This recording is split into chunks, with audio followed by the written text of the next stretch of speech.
বাঙালি cooking এ সবাইকে স্বাগত। সবাই ভালো আছো, আমিও ভালো আছি। আজকে আমি একটা সবজি রেসিপি বানাচ্ছি, আপনারা দেখুন প্রথম থেকে পুরো শেষ পর্যন্ত। আর কি রেসিপিটা বানাচ্ছি না বানাচ্ছি আর কি দিয়ে বানাচ্ছি না বানাচ্ছি সেটাও আপনারা দেখে দিবেন। চলুন দেখা যাক কি রেসিপি বানাচ্ছি না বানাচ্ছি। আর এখন গরম পড়ে গেছে হালকা হালকা, আর এই ঝিঙে সবজিটা খুব সুন্দর লাগবে। আর এই ঝিঙে তো বেশ কম তেল মশলা দিয়ে বানালে খুব সুন্দর লাগে খেতে। আর এখানে আমি পুরো ঝিঙে দুটো ঝিঙে নিয়েছি, এই ঝিঙেগুলো আমি কেটে নিচ্ছি।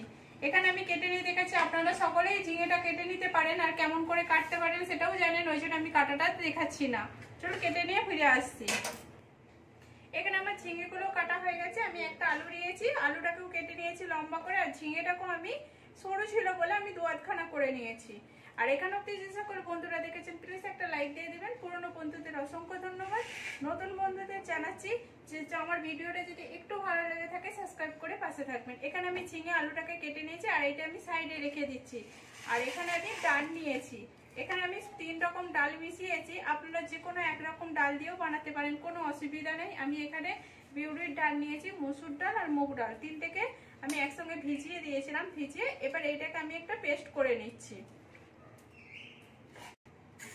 এখানে ডালটা আমি একটা মিক্সারের ডাব্বাতে ভরে নিয়েছি। এবার একটা কাঁচা লঙ্কা দিয়ে দিচ্ছি আর 1 ইঞ্চির মতো আমি আদা দিয়ে দিচ্ছি। এখানে আমি 1 ইঞ্চির মতো আদা দিয়ে দিলাম আর একটু আমি মৌরি দিয়ে দিচ্ছি। মৌরিটা হাফ চামচের মতো দিয়ে দিলাম। এইগুলো একসঙ্গে আমি পেস্ট করব, জল দেবো না। আর জলটা যদি খুব প্রয়োজন হয় 1-2 চামচ দেবো, কিন্তু আমি বেশিভাবে জলটা দেবো না, কেননা একটু টাইট করে আমাকে ডালটা বেটে নিতে হবে।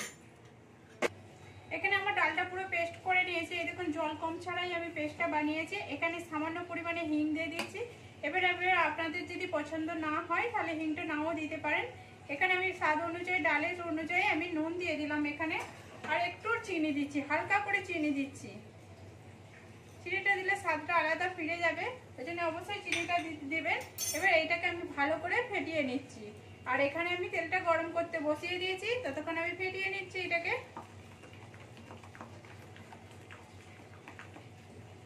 এখানে আমার তেলটা গরম হয়ে গেছে, পাশে গান বাজছে, আমি যতটা পারছি আওয়াজ দিচ্ছি, আপনারা প্লিজ একটু অ্যাডজাস্ট করে নেবেন। এখানে আমার তেলটা গরম হয়ে গেছে, আমার ডালটাও ফাটা হয়ে গেছে। আমি এবার একটা একটা করে দিয়ে দিচ্ছি এখানে।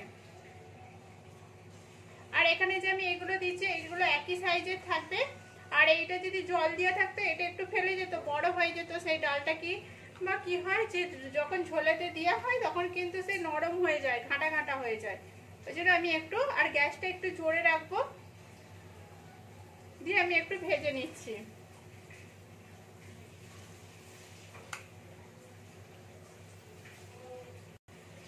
এখানে আমার একদিকটা হয়ে গেছে, এবার আমি একটু উল্টে নিচ্ছি। উল্টে নিলে দিকটাও ভাজা হয়ে যাবে। আমি একটু লাল লাল করে পুরো ভেজে নেব। এই দেখুন এখানে আমি সবগুলো একইভাবে উল্টে নিচ্ছি আর এগুলো লাল করে পুরো আমি ভেজে তুলে নেব।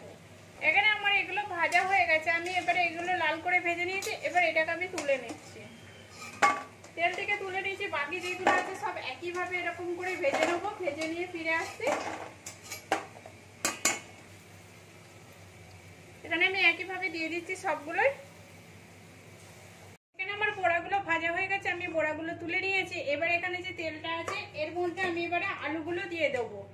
এখানে আমি আলুগুলো দিয়ে দিচ্ছি আর পাশে গান বাজছে, আমি যতটা পারছি আওয়াজ দিচ্ছি। এখানে লম্বা লম্বা করে আলুগুলো যে কেটে রেখেছিলাম আলুগুলো আমি সব দিয়ে দিচ্ছি। এবার আলুর মধ্যে একটু নুন আর একটু হলদি দিয়ে আমি একটু নেড়ে নেব। এখানে আলুটাকে আমি একটু ভালো করে নেড়ে নিয়েছি। এবার আমি যে ঝিঙেগুলো কেটে রেখেছিলাম ঝিঙেগুলো দিয়ে দিচ্ছি এর মধ্যে। আর ঝিঙেটা দিয়ে কিন্তু গ্যাসটা কম করে রাখবেন না, তাহলে কিন্তু নরম হয়ে যাবে। আমি গ্যাসটা কিন্তু জোরে রেখেছি। আর এইটা ঢাকাও দেবেন না, এরকম করে নাড়তে থাকতে হবে। ঝিঙেটাও একটু হালকা হালকা ভাজা হয়ে যাবে, নাহলে কিন্তু ঝিঙে পুরো গলে যাবে। এখানে ঝিঙে আর আলুটা নাড়তে নাড়তে আমি এখানে মশলাটা বানিয়ে নিচ্ছি। এখানে আমি শুকনো লঙ্কা নিয়েছি 1 চামচের মতো, হলদি নিয়েছি হাফ চামচের মতো। আর এখানে আমি ডাল বাটাটা রেখে দিয়েছিলাম, এখানে 1 চামচের মতো আমি ডাল বাটা রেখে দিয়েছিলাম। ডাল বাটাটা দিয়ে দিলাম এর মধ্যে। আর এখানে আমি টমেটোটা পেস্ট করে নিয়েছিলাম, টমেটোটার মধ্যে একটা কাঁচা লঙ্কা দিয়ে দিয়েছিলাম। টমেটোটা পেস্ট করে এর সাথে মিশিয়ে নিচ্ছি। এবার আমি একটু জল দিয়ে দেবো, নাহলে এটার সাথে ভালো করে মিশে আছে। একটু হালকা জল দিয়ে দিচ্ছি।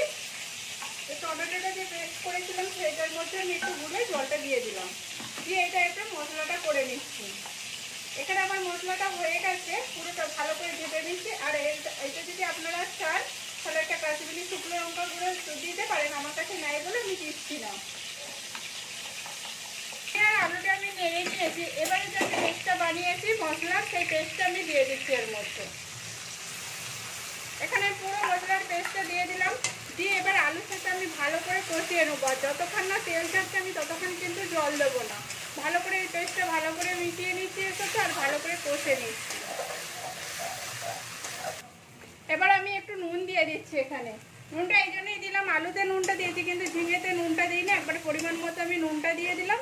দিয়ে এবার আমি একটু ভালো করে কষে নিচ্ছি। যতক্ষণ না তেল ছাড়ছে ততক্ষণ আমি কষছি একটু ভালো করে। আর এই কারণেই কষছি যে ডালটা যাতে যে কাঁচা গন্ধটা আছে সেইটা চলে যাবে, আর খুব সুন্দর খেতেও টেস্ট লাগবে। ওই জন্য আমি একটু ভালো করে কষে নিচ্ছি এর সাথে।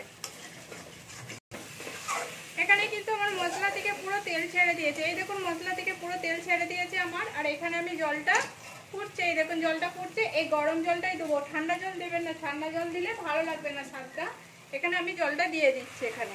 আর জলের পরিমাণটা আমি একটু বেশি দিচ্ছি, কেননা আলুটাও আছে একটু। আর ডালটা যে রেখেছিলাম, ডালের বড়াটা করেছি যে, সেই ডালের বড়াটা দিলে জলটা একটু টেনে নেবে, তখন একবারে পুরো মাখো মাখো হয়ে যাবে, ভালো লাগবে না। আমি একটু ঘেটে নিচ্ছি ভালো করে, আর একটু জলটা ফুটতে দেবো আমি। এখানে আমার কিন্তু সবজিটা ফুটে গেছে। এবার আমি এখানে বড়াগুলো দিয়ে দিচ্ছি। এখানে আমি সব বড়াগুলো দিয়ে দিলাম। দিয়ে এবারে এইটাকে আমি ভালো করে এর সাথে ঘেটে এবার আমি একটু ঢাকা দিয়ে দেবো, কেন বড়াটার সাথেও ভালো করে মিশে যাবে মশলাটা, আর আলুটাও সিদ্ধ হয়ে যাবে। আর গ্যাসটা একটু কম করে রাখছি, এই জন্যই কম করে রাখছি, জলটা নাহলে পুরো শুকনো হয়ে যাবে। আমি এখানে খুলে দেখে নিচ্ছি আলুটা হয়েছে কিনা। এই দেখুন আমি একটু নেড়ে নিচ্ছি, আর এখানে আমার আলুটা হয়ে গেছে। এবার এটাকে আমি ঢেলে নিচ্ছি একটা জায়গাতে। এই দেখুন আমার জলটা কিন্তু আছে, আমি আগেই বলেছি যে জলটা একটু থাকবে, নাহলে কিন্তু পুরো শুকনো হয়ে যাবে জলটা কম দিলে। এখানে আমার হয়ে গেছে। এবার আমি একটু তেল দিয়ে দিচ্ছি এর মধ্যে। এই কড়াতে আমি একটু তেল দিয়ে দিলাম অল্প করে। তেলটা একটু গরম হতে দেবো। তেলটা আমার গরম হয়ে গেছে। একটা শুকনো লঙ্কা দিয়ে দিচ্ছি, একটা তেজপাতা দিয়ে দিচ্ছি, আর একটু পাঁচফোড়ন দিয়ে দিচ্ছি। এবার এটাকে আমি একটু ভেজে নেব, একটু ভাজবো যতক্ষণ না পাঁচফোড়নটা থেকে একটা সেন্ট আসছে। পাঁচফোড়নটা ভাজা হয়ে গেলে পাঁচফোড়নটা থেকে একটা সেন্ট আসবে।